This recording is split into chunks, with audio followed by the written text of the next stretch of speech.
आज के इस वीडियो में सामान्य ज्ञान का प्रीवियस ईयर क्वेश्चंस कवर करेंगे और ये होगा 46वां भाग। ये आपके किसी भी वनडे एग्जाम के लिए बेहद महत्वपूर्ण होगा। अगर आप चाहते हैं इससे पहले वाले पार्टों को देखना या फिर इस वीडियो का पीडीएफ या फिर इसको एक टेस्ट के रूप में देना तो आप इस ऐप को डाउनलोड करें। डायरेक्ट लिंक वीडियो के डिस्क्रिप्शन में और पहले कमेंट बॉक्स में मिल जाएगा। देखिए शुरू करते हैं। एक क्वेश्चन आएगा, 4 विकल्प। आपको केवल इतना करना है कि अपना उत्तर कमेंट करके बताते रहना है, साथ में काउंट करते रहना है। जब वीडियो खत्म होगी तब आप बताइएगा कि आपका स्कोर कितना रहा। क्वेश्चन है कि संघ सरकार में मंत्री इनके प्रसाद के दौरान कार्यालय में कार्यभार ग्रहण करते हैं। मतलब जो केंद्र सरकार में मंत्री होते हैं किसके मतलब रहने पर अपना कार्यभार ग्रहण करते हैं, तो ऐसा होता है केवल और केवल राष्ट्रपति के। देखिए जब भी किसी व्यक्ति को या किसी सांसद को मंत्री बनाना होगा तो प्रधानमंत्री सलाह देंगे राष्ट्रपति को और राष्ट्रपति उनको मंत्री बना देंगे। हालांकि जो सांसद नहीं है उसको भी मंत्री बनाया जा सकता है, किसी आम व्यक्ति को भी उठा करके मंत्री बनाया जा सकता है अगर वो लोकसभा में चुनाव योग्य हो और 6 महीने के अंदर अंदर उनको लोकसभा या फिर राज्यसभा में जाना होगा। अगला क्वेश्चन है कि निम्नलिखित में से कौन भारत के कानूनों को बनाता है। जब बात आती है कि भारत में कानून को कौन बनाता है तो भारत में कानून को बनाने का काम होता है संसद का। और संसद में कौन कौन होता है? लोकसभा, राज्यसभा और इसके अलावा प्रेसिडेंट। मतलब 3 लोग मिला करके हम संसद कहते हैं। और इसके लिए ऑप्शन नंबर तीसरा सही होगा। दिल्ली पुलिस सब इंस्पेक्टर 2012 में यह क्वेश्चन पूछा गया था। लोकसभा के सदस्यों के चुनाव में निम्नलिखित में से किस विधि का प्रयोग किया जाता है? लोकसभा में आप क्या देखते हैं? यूपी में आप देखेंगे तो 80 सीटें हैं, बिहार में आप देखेंगे तो लगभग 40 के आसपास सीटें हैं। जो स्टेट जितना छोटा है, जितने कम लोग हैं वहाँ पर उतनी कम सीटें हैं, यानी कि इसको हम कहेंगे भूभागीय प्रतिनिधित्व। ये भी दिल्ली पुलिस में क्वेश्चन पूछा गया था। अगला है कि केंद्र सरकार किसकी सिफारिशों के आधार पर भारत की समेकित निधि से राज्यों की सहायता अनुदान देती है? जो राज्यों की सहायता अनुदान होती है ये किसकी समेकित निधि से दिया जाता है, ये क्वेश्चन पूछा गया है। किसके कहने पे? देखिए ये होता है वित्त आयोग। वित्त आयोग को बनाया जाता है आर्टिकल 280 के तहत और वित्त आयोग के कहने पर ही कोई भी अनुदान दे सकती है केंद्र सरकार। क्या आप बता सकते हैं वित्त आयोग कितने टाइम के लिए बनता है एक बार? तो ये बनता है 5 साल के लिए। अगला है कि संसद के विधेयकों के बारे में राष्ट्रपति किस प्रकार के निषेधाधिकार का प्रयोग कर सकते हैं? निषेधाधिकार का मतलब होता है रोक देना। तो कोई विधेयक संसद में है तो उसको राष्ट्रपति अगर रोकना चाहते हैं तो उनके पास किस तरह के अधिकार हैं, ये इस क्वेश्चन में पूछा गया था। तो इसके लिए जो आपका सही उत्तर होगा ये होगा जेबी, जिसको हम पॉकेट वीटो भी कहते हैं। जैसे कि जब लोकसभा और राज्यसभा से पास होकर कोई भी विधेयक प्रेसिडेंट के पास जाएगा तो वो उसको रोक लेंगे, ना तो ना कहेंगे ना तो हाँ कहेंगे। इसको हम कहते हैं जेबी और ये क्वेश्चन सीजीएल में पूछा जा चुका है। भारत में सरकार की संसदीय प्रणाली इसलिए है क्योंकि भारत में तो संसदीय प्रणाली है, तो ऐसा क्यों है? क्योंकि इसको हमने लिया है कहाँ से? ब्रिटेन से। और यहाँ पे जो मंत्रिपरिषद होती है ये लोकसभा में उत्तरदायी होती है। अब उत्तरदायी का क्या मतलब है कि कोई भी क्वेश्चन लोकसभा पूछेगा तो मंत्री जी को बताना ही पड़ेगा। अब आप देखेंगे कि लोकसभा में वही लोग जाएंगे जो कि लोकसभा के होंगे, राज्यसभा में वही लोग बैठेंगे जो कि राज्यसभा के होंगे। तो ऐसा तो है नहीं कि लोकसभा वाला व्यक्ति राज्यसभा में बैठ जाएगा और राज्यसभा वाला व्यक्ति लोकसभा में। लेकिन मंत्री जी के साथ ऐसा नहीं होता है। जो मंत्री होते हैं उनको इसमें भी जा कर के उत्तर बताने का अधिकार होगा और इसमें भी, चाहे वो किसी भी सदन का सदस्य क्यों ना हो। प्राक्कलन समिति में कौन सम्मिलित किए जाते हैं? प्राक्कलन समिति होता है संसद में और प्राक्कलन समिति में पूछा गया है कि कौन कौन शामिल किया जाता है, कितने लोग शामिल किए जाते हैं, तो ये होता है 30 लोग। ठीक है, अगर आपको पता हो कि 30 तो आप बता सकते हैं। लेकिन अगर आप देखेंगे यहाँ पर तो सारे विकल्पों में 30 है, तो ये लोग केवल लोकसभा से लिए जाते हैं और इनका काम ये होता है कि जो भी संसद के समक्ष बजट आए उसको मतलब देख रेख करना और देखा जाए कि उसमें धन का आवंटन सही से हो रहा है कि नहीं हो रहा है। तो ये सारी काम होती है प्राक्कलन समिति की। एलडीसी का ये क्वेश्चन है। किस अवधि के दौरान केंद्र सरकार के कर्मचारियों का वेतन कम किया जा सकता है? वेतन कम कर देने वाली बात है तो वेतन कम करेंगे आप तभी जब भारत में वित्तीय आपात हो। ठीक है, वित्तीय आपात, और वित्तीय आपात किस आर्टिकल के थ्रू लगाया जाता है? 360। तो यानी कि ऑप्शन नंबर तीसरा होगा। भारत में 3 तरह के आपातकाल लगते हैं, ये है नॉर्मल, ये है स्टेट वाला और ये है वित्त वाला।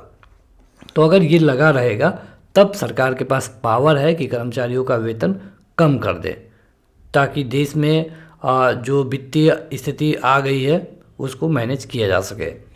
निम्नलिखित में से कौन सी मदें समवर्ती सूची के तहत आती हैं? देखिए, समवर्ती सूची, राज्य सूची और एक केंद्र सूची होती है, संघ सूची जिसको हम बोलते हैं। तो कहने का मतलब ये है कि संघ सूची में जो भी बिंदु रखे गए हैं उस पर कानून बनाने का अधिकार केवल और केवल केंद्र को है। समवर्ती सूची में जो बातें रखी गई हैं उस पर कानून बनाने का अधिकार केंद्र एवं राज्य दोनों का है, और जो राज्य सूची है इस पे कानून बनाने का अधिकार केवल और केवल राज्य को है। ठीक है, तो यहाँ पे पूछा गया है कि बताइए कि कौन सी मदों को समवर्ती सूची में रखा गया है। तो इसके लिए सही उत्तर होगा मजदूर संघ। अगर आप नागरिकता को देखेंगे तो ये संघ सूची में है। ठीक है, मतलब नागरिकता पर राज्य सरकार कानून नहीं बना सकती है, ये केवल केंद्र का काम है। अगला क्वेश्चन है कि लोक लेखा समिति के मूल आधार क्या हैं, बेसिक आधार क्या हैं जो लोक लेखा समिति होती है। तो लोक लेखा समिति के जो मूल अधिकार होते हैं ये ट्रेडिंग और विनिर्माण स्कीमों परियोजनाओं के आय व्यय को दर्शाने वाले लेखा विवरणों की जांच करता है। यानी कि इसके लिए पहला वाला ऑप्शन सही हो जाएगा। MTS 2013 में ये क्वेश्चन पूछा गया था। केंद्रीय मंत्रिमंडल में मंत्रिमंडल सदस्य का पद निम्नलिखित में से किसको मिलता है? केंद्रीय मंत्रिमंडल की बात हो रही है तो किसको दिया जाता है, ये पूछा गया है। देखिए, योजना आयोग का जो उपाध्यक्ष होता है उसको मिलता है। ठीक है, यहाँ पर आप देखेंगे तो पूछा गया है कि केंद्रीय मंत्रिमंडल में मंत्रिमंडल सदस्य का पद किसको मिलता है, तो ये मिलता है योजना आयोग के उपाध्यक्ष को। मौलिक अधिकारों पर यथोचित प्रतिबंध कौन लगा सकता है? देखिए, आपके कुछ मौलिक अधिकार होते हैं और मौलिक अधिकारों पर प्रतिबंध की बात आ रही है तो इसको लगाने और हटाने का पावर है केवल और केवल संसद के पास। आप ये जानिए कि भारत में सबसे ज़्यादा पावरफुल संसद ही है, तो ये संसद ही होता है। अगर आप देखेंगे तो मौलिक अधिकार पूरे नहीं होते हैं। जैसे अगर हम बात करते हैं कि हमको बोलने का अधिकार है, ठीक, आर्टिकल 19A के तहत, लेकिन क्या आप कुछ भी बोल सकते हैं? ऐसा तो बिल्कुल नहीं है। तो आप कुछ भी नहीं बोल सकते हैं, तो ये जो आपका अधिकार है ये पूरा नहीं है, ये कुछ हद तक है। तो इस पे प्रतिबंध लगाने का काम संसद का हो सकता है। CGL टायर 1 का ये क्वेश्चन है। देखिए, अगर आप इस वीडियो को टेस्ट के रूप में चाहते हैं तो ऐप डाउनलोड करिए, डिस्क्रिप्शन में लिंक है, वहाँ PDF मिल जाएगी, टेस्ट दे सकते हैं। पीछे की सारी वीडियो आगे जो वीडियो आने वाली है उनको भी आप वहाँ पे देख पाएंगे। प्रत्येक 6 महीने में संसद की स्वीकृति लेकर राष्ट्रपति शासन अधिकतम कितने समय के लिए बढ़ाया जा सकता है? जब हम किसी राज्य में राष्ट्रपति शासन लगा देते हैं तो वहाँ पे एक बार में 6 महीने तक रखा जा सकता है। जैसे किसी राज्य में कानून व्यवस्था सही नहीं है या फिर किसी भी पार्टी को पूर्ण बहुमत नहीं मिला तो वहाँ पे हम राष्ट्रपति शासन लगा दिए, लेकिन ये केवल 6 महीने के लिए लगेगा। 6 महीने के बाद भी स्थिति क्लियर नहीं हुई तो फिर 6 महीने, ठीक है। और उसके बाद इसको बढ़ाया जा सकता है 3 साल तक के लिए, लेकिन इसके लिए आपको परमिशन लेनी पड़ेगी संसद से, और एक ही बार में 3 साल के लिए नहीं बढ़ेगा, ये रुक रुक के बढ़ाना होता है। संसद की लोक लेखा समिति का अध्यक्ष नियुक्त किया जाता है किसको? जो संसद में लोक लेखा समिति यानी कि जिसको हम PAC बोलते हैं, 1967 के आसपास इसका चयन हुआ।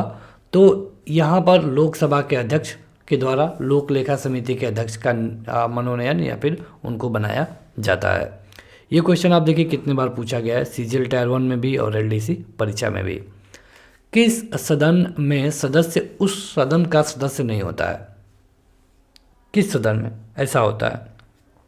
हमने आपको बताया कि जो व्यक्ति राज्यसभा का होगा वो व्यक्ति राज्यसभा में ही बैठेगा, मंत्री जी को छोड़ के, मतलब प्रधानमंत्री को भी, और जो व्यक्ति लोकसभा का होगा वो लोकसभा में ही बैठेगा।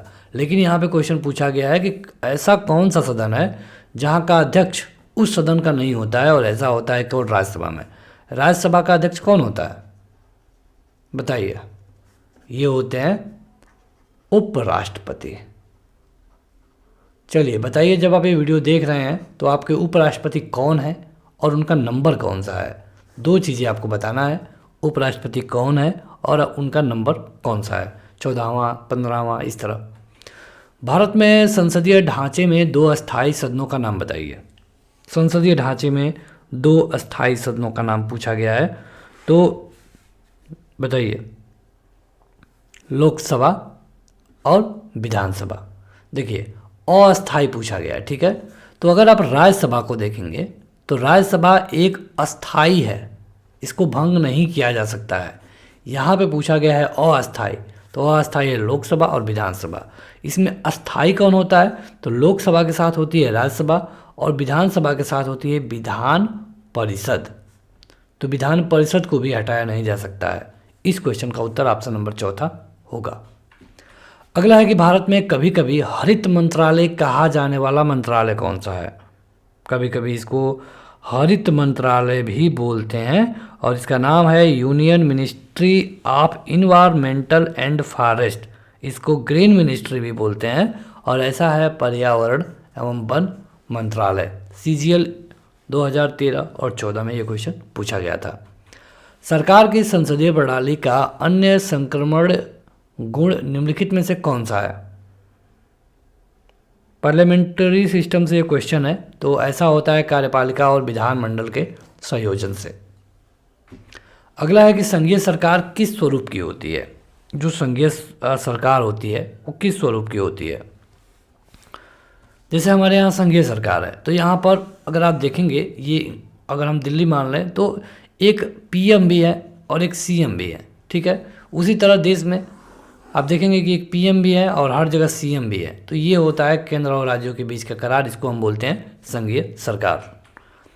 संसदीय और राष्ट्रपति प्रणाली की सरकार के बीच मुख्यतः क्या अंतर होता है। जैसे हमारे यहाँ देखेंगे तो संसदीय सिस्टम है, अमेरिका में देखेंगे, रूस में देखेंगे, फ्रांस में देखेंगे, तो यहाँ पे राष्ट्रपति वाला सिस्टम है। तो इन दोनों के बीच में क्या अंतर है, ये पूछा गया है। बताइए। यहाँ पर आपके लिए लगभग 2 से 3 सेकंड हम दे रहे हैं और इसी में आपको बताना होता है। तो यहाँ पे इसके लिए सही उत्तर होगा विधायी कार्यकारी संबंध। आप देखेंगे, अगर आपको एक सिंपल भाषा में बताएं तो हमारे यहाँ जो संसद होता है इसमें PM को ज़्यादा पावर है, लेकिन अगर आप देखेंगे फ्रांस की बात करेंगे, रसिया की बात करेंगे, अमेरिका की बात करेंगे, तो यहाँ पर राष्ट्रपति ज़्यादा पावरफुल होता है। वही अगर पाकिस्तान की बात करें, ब्रिटेन की बात करें, मतलब कि लंदन की बात करें, तो यहाँ पर PM पावरफुल होते हैं।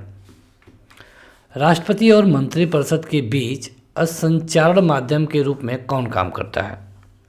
कोई भी बात राष्ट्रपति जी को कौन जाएगा बताने, और कोई भी बात मंत्रिमंडल को राष्ट्रपति जी से कौन लाएगा बताने, तो ऐसा होता है केवल और केवल प्रधानमंत्री। भारत का राष्ट्रपति किसका एक अभिन्न अंग है। हम इसको कई बार इसी वीडियो में बता चुके हैं। तो अभिन्न अंग की बात करें तो ये होता है संसद का, क्योंकि जब संसद की हम बात करते हैं तो लोकसभा, राज्यसभा और प्रेसिडेंट तीनों को मिलाकर के ही बनेगा क्या, संसद। अखिल भारतीय सेवाओं के सृजन की शक्ति किसको मिली हुई है।